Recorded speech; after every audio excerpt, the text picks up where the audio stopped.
So ayan, magtatanggal tayo ng damo guys.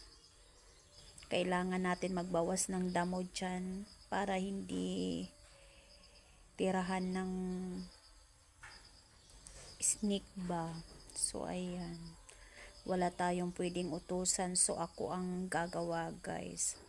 Kahapon yan yung ginawa ko. So doon naman tayo sa dulo, merong tanim na tanlad doon sa dulo guys, lilinisan natin yan.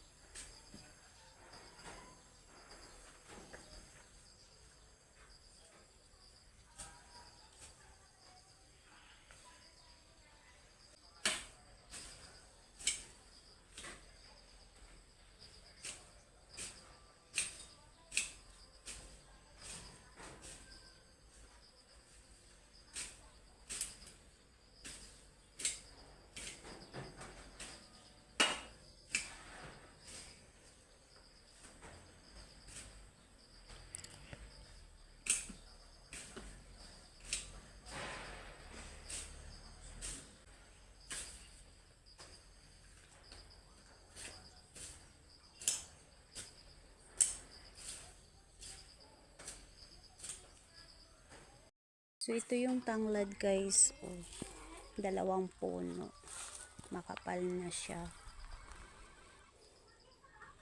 Pampabango sa mga niluluto tulad ng ginataang langka at iba pa, tulad ng merong mga sabaw-sabaw na niluluto. So ayan, pwede siya ilagay.